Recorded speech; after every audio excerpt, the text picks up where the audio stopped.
আসসালামু আলাইকুম বন্ধুরা, ফরিদা কিচেন চ্যানেলে সবাইকে স্বাগতম। আবারও একটা রেসিপি নিয়ে চলে এসেছি। আজকে আমি তৈরি করব দুর্দান্ত কেক।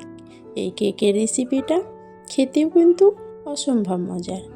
আজকে আমি কেকটা তৈরি করব কমলা লেবুর ফ্লেভারে। এইভাবে আপনারা বড়দিনের কেক তৈরি করে নিতে পারবেন খুব অল্প সময়ে, খুব অল্প কিছু উপকরণ দিয়ে।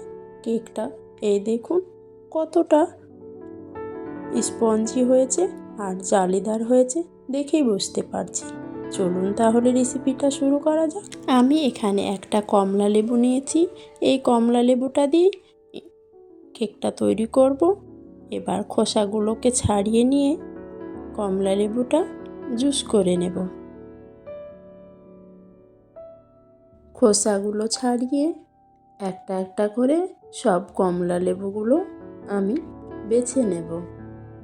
এই দেখুন কমলা লেবুর গায়ে যে সাদা সাদা হয়ে আছে সেগুলোকে এভাবে আমি বেছে নেব। সবগুলো একইভাবে বেছে নিয়েছি।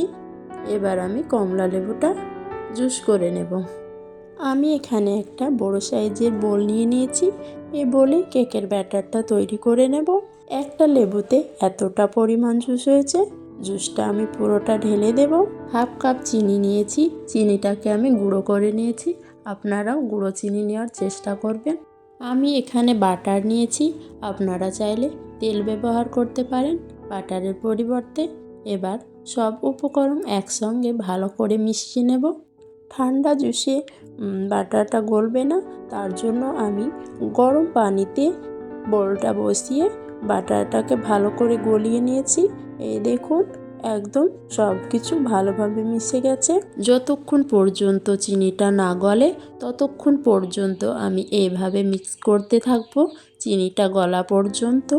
এই দেখুন চিনিটা আমার ভালোভাবে গলে গেছে। এবার ময়দাটা দেব। ময়দাটা আমি আগে চেলে নিয়েছি।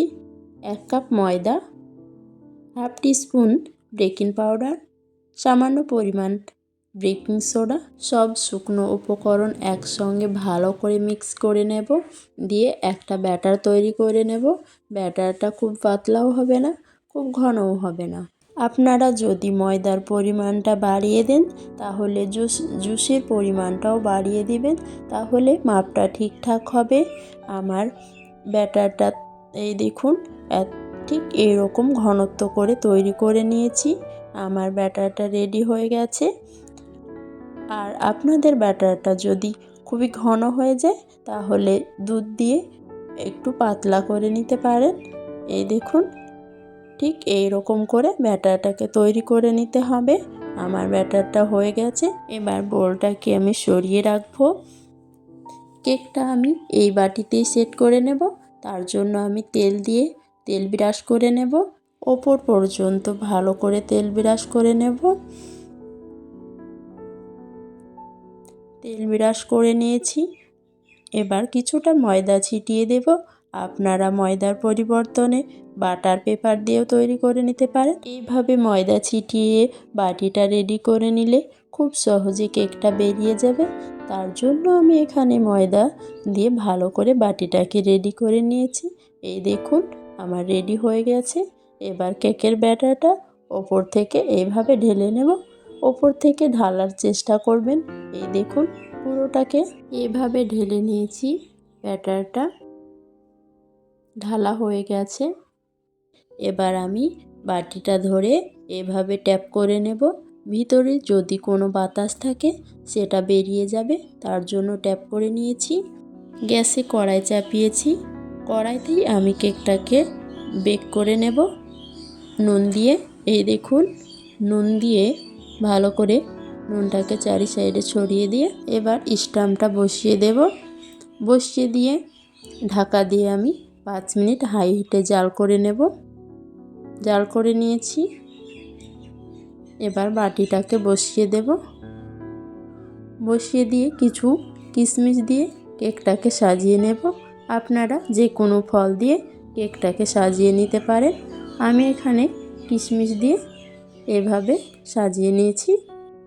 কেকটা বেক করার সময় গ্যাসের আঁচটাকে লো টু মিডিয়াম আঁচে রেখে কেকটাকে বেক করে নেব। এবার ঢাকা দিয়ে কেকটাকে বেক করে নেব 40 থেকে 45 মিনিট মতো। এই দেখুন কতটা কেকটা ফুলে উঠেছে। এবার একটা ছুরি দিয়ে চেক করে নেব কেকটা হয়েছে কিনা। এই দেখুন ছুরিতে একটুও লেগে নেই, তার মানে কেকটা পুরোপুরি হয়ে গেছে। এবার নামিয়ে নেব।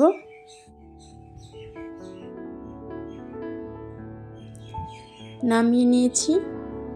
এবার একটা কাপড় দিয়ে ঢাকা দিয়ে কেকটাকে ভালো করে ঠান্ডা করে নেব। ঠান্ডা করে নিয়েছি। এবার ছুরি দিয়ে চারি সাইড ছাড়িয়ে নেব, তাহলে কেকটা আপনি বেরিয়ে আসবে। চারি সাইড ভালো করে ছাড়িয়ে নিয়েছি। একটা প্লেটে ডিমোল্ড করে নেব কেকটাকে। এই দেখুন কেকটা খুব সহজে বেরিয়ে গেল, একটুও বাটিতে লেগে নেই। দেখেই বুঝতে পারছেন কেকটা কতটা স্পঞ্জি হয়েছে। এই দেখুন কতটা স্পঞ্জি। খুব সহজেই অল্প কিছু উপকরণ দিয়ে এইভাবে বড়দিনের কেক বানিয়ে নিতে পারবেন খুব অল্প সময়ে। আমার এই কেকের ভিডিওটি আপনাদের নিশ্চয় অনেক ভালো লেগেছে। ভালো লেগে থাকলে লাইক, শেয়ার, কমেন্ট করতে ভুলবেন না। আমার চ্যানেলটিকে সাবস্ক্রাইব করার অনুরোধ রইল।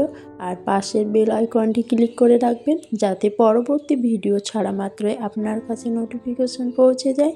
ভালো থাকবেন, সুস্থ থাকবেন। আল্লাহ হাফেজ।